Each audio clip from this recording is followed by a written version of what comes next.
আজকে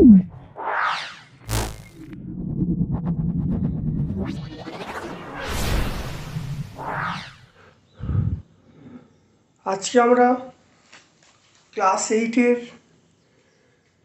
Bankura Christian collegiate school 196 197 page এটা solve করব। পরিবেশ ও বিজ্ঞানের এটা পাঠ, অর্থাৎ আজকের আমার টপিক পরিবেশ বিজ্ঞান ক্লাস 8-এর 2 নম্বর স্কুল, সেটা হলো বাঁকুড়া ক্রিশ্চিয়ান কলেজিয়েট স্কুল। 2 নম্বর স্কুলটা আমরা করব বাঁকুড়া ক্রিশ্চিয়ান কলেজিয়েট স্কুল।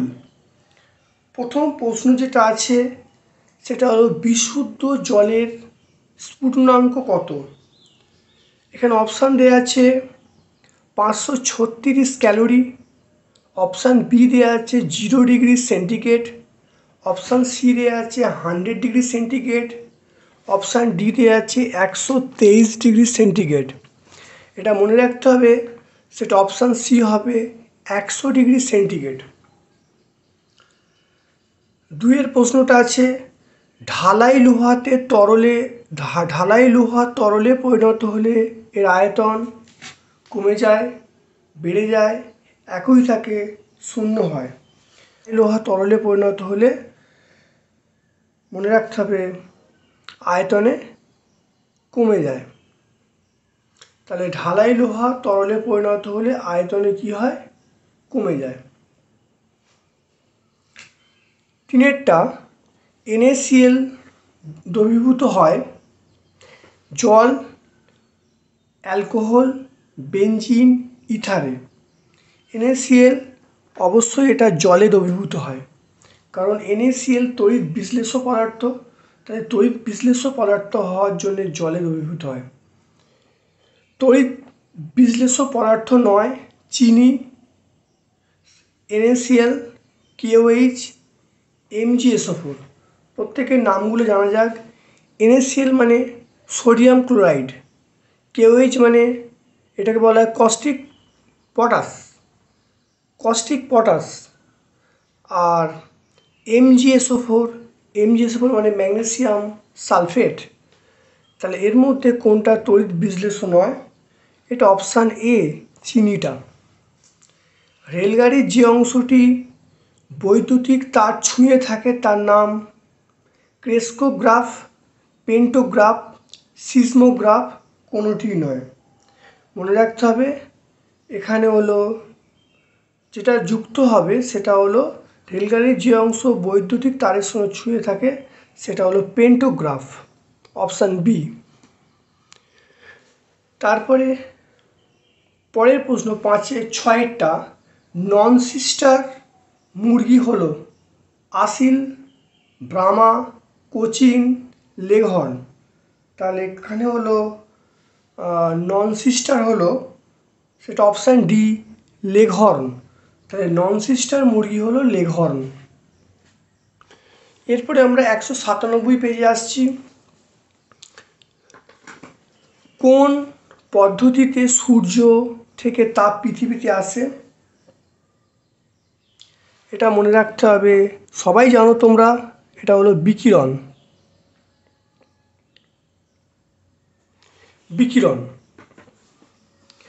2-এরটা মরচের সংকেত কি?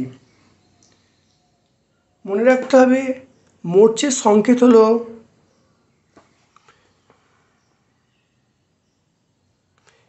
Fe2O3 NH2O। তাহলে মরচের সংকেত হলো Fe2O3 NH2O, এটা মরচের সংকেত।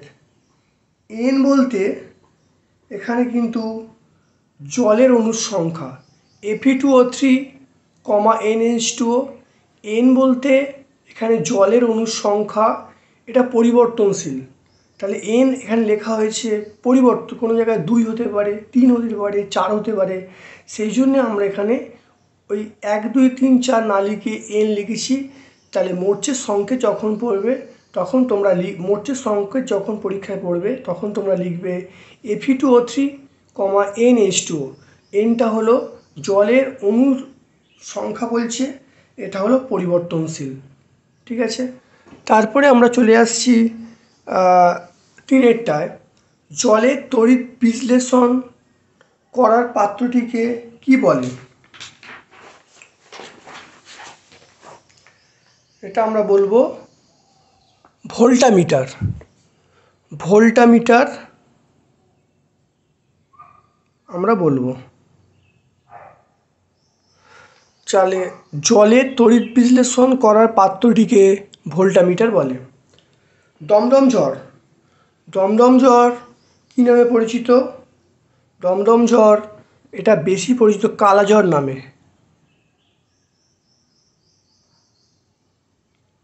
দমদম ঝড় এটা কালাঝড় নামে পরিচিত।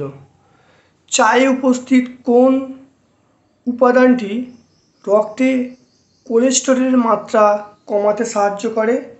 এটা মনে রাখতে হবে, তোমরা সবাই জানো পলিফেনল। তাহলে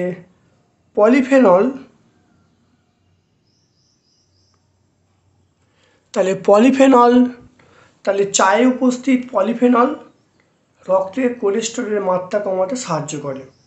তাহলে এখানে সবগুলো প্রশ্নের উত্তর হয়ে গেল। এরপরে আমরা চলে আসছি 3 দাগের যে প্রশ্নগুলো, সেখানে 3 দাগের 1টা, একটি কঠিন পদার্থকে খোলা বাতাসে উত্তপ্ত করলে এর তরল অবস্থা পাওয়া যাচ্ছে না, তাহলে এরূপ একটি পদার্থের নাম কি? মানে এটা বলতে চাইছে যে একদম ডাইরেক্ট বাষ্পে পরিণত হচ্ছে, মানে এমন একটি পদার্থের নাম বলো যেটা কঠিন থেকে সরাসরি বাষ্পে পরিণত হয়। এই প্রশ্নের উত্তরটা এরকমভাবে বলতে চাইছে। তাহলে আমরা কি বলবো? তাহলে নিশাদল।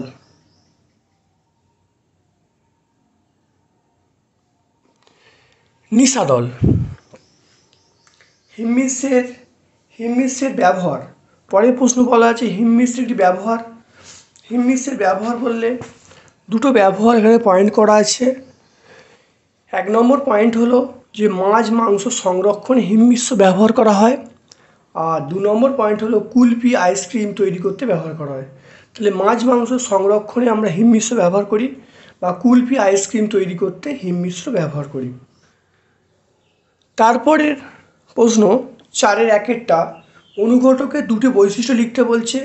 ইলেকট্রোপ্লেটিংয়ের সময় কোন শক্তিতে কোন শক্তির রূপান্তর ঘটে?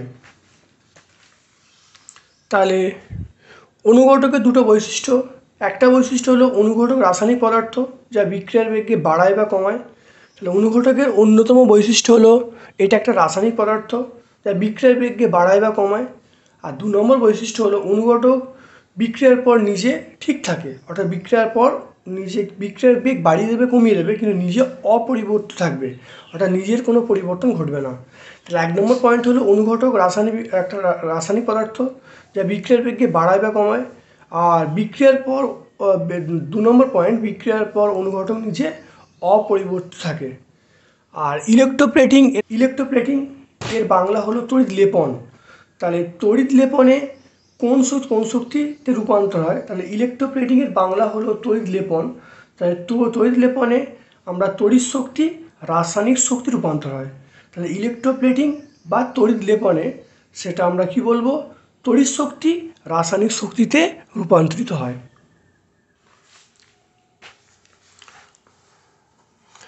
তারপরে 4-এর 2-এরটা, তড়িৎ বিশ্লেষণ পদ্ধতিতে নিষ্কাশিত হয় এমন দুটি ধাতুর নাম লেখো। তারপরের প্রশ্ন বলা হচ্ছে সোডিয়াম ক্লোরাইডের তড়িৎ বিশ্লেষণে অ্যানোড ও ক্যাথোডে কী বিক্রিয়া ঘটে? তাহলে তড়িৎ বিশ্লেষণ পদ্ধতিতে যে ধাতু পাওয়া যায়, তড়িৎ বিশ্লেষণ পদ্ধতিতে নিষ্কাশিত হয় দুটো ধাতু হলো সোডিয়াম পটাশিয়াম। সোডিয়ামের সংকেত হলো Na আর পটাশিয়ামের সংকেত কে বলবো। আর এখানে সোডিয়াম ক্লোরাইডের তড়িৎ বিশ্লেষণে আমরা অ্যানোড ও ক্যাথোডে বিক্রিয়া কী হবে? NaClটা ভেঙে গিয়ে Na+Cl- হবে।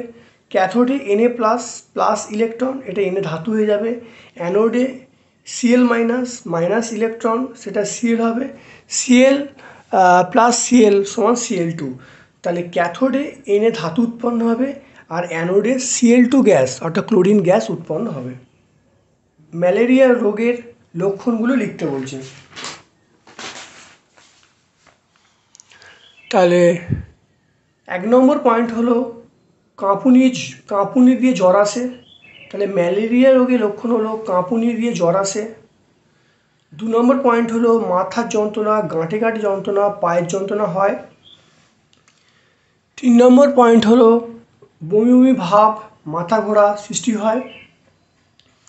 4 নম্বর পয়েন্ট হলো যকৃৎ, প্লীহা এগুলোর বৃদ্ধি ঘটে। তাহলে কাঁপুনিতে জ্বর আসে, মাথার যন্ত্রণা, গাঁটে যন্ত্রণা, পায়ের যন্ত্রণা হয়, বা বমি ভাব হয়, বমি ভাব, মাথা ঘোরা সৃষ্টি হয়। আর একটা হলো যকৃৎ এবং প্লীহার বৃদ্ধি ঘটে। জোরালো বর্জ্য, তোমার জামা কাপড় তৈরি হওয়া স্ফুলিঙ্গ আসলে একই। এই কথাটি 1752 সালে স্পষ্ট করেছেন। তাহলে অতি জোরালো বর্জ্য এবং তোমার জামা কাপড়ে তৈরি হওয়া স্ফুলিঙ্গ আসলে একই বিষয়। এই কথাটি 1752 সালে স্পষ্ট প্রমাণ দিয়েছেন কোন বিজ্ঞানী? এটা হলো, মনে রাখতে হবে, বিজ্ঞানীর নাম হলো বেঞ্জামিন ফ্র্যাঙ্কলিন। তাহলে নামটা কি? বেঞ্জামিন ফ্র্যাঙ্কলিন, এটা প্রথম উনি বলেছেন, বেঞ্জামিন ফ্র্যাঙ্কলিন। তারপরের প্রশ্ন আছে, সেটা হলো খারিফ শস্য কাকে বলে? খারিফ শস্য বলতে, এটা 4 নম্বর প্রশ্ন, যে সকল ফসল জুন জুলাই মাসে অর্থাৎ বর্ষার শুরুতে চাষ করা হয়, সেপ্টেম্বর অক্টোবর মাস অর্থাৎ বর্ষার শেষে কাটা হয় বা তোলা হয়। অর্থাৎ বর্ষার শুরুতে যে সকল ফসল ফেলা হয় বা শুরু করা হয়, আর বর্ষার শেষে যে সকল ফসল কাটা হয় তাদেরকে আমরা কি বলবো? খারিফ ফসল বলবো। খারিফ ফসলের মধ্যে আমরা উদাহরণ ধান, ভুট্টা, তুলা, চীনাবাদাম এগুলো কিন্তু খারিফ ফসলের মধ্যে পড়ে। তারপরে কোন ধরনের উদ্ভিদ চাষ করলে মাটির নাইট্রোজেনের পরিমাণ বৃদ্ধি পায়? এটা হলো, তোমরা লিখবে সিম্বিগোত্রীয় উদ্ভিদ মানে ডাল জাতীয় উদ্ভিদ চাষ করলে মাটির নাইট্রোজেন, N2 মানে নাইট্রোজেন, এটা বৃদ্ধি পায়। তাহলে আশা করি আজকে আমরা 2 নম্বর স্কুলটা সম্পূর্ণ সলভ করেছি। ভিডিওটা কেমন লাগলো অবশ্যই কমেন্ট সেকশানে কমেন্ট করতে ভুলবে না। যদি ভালো লাগে একটা লাইক করবে। যারা চ্যানেলটাকে সাবস্ক্রাইব করোনি অবশ্যই চ্যানেলটাকে সাবস্ক্রাইব করে দেবে। এবং আমার পক্ষ থেকে তোমাদের সকলকে ধন্যবাদ জানিয়ে আজকের মতো আমি এই ভিডিওটা শেষ করলাম।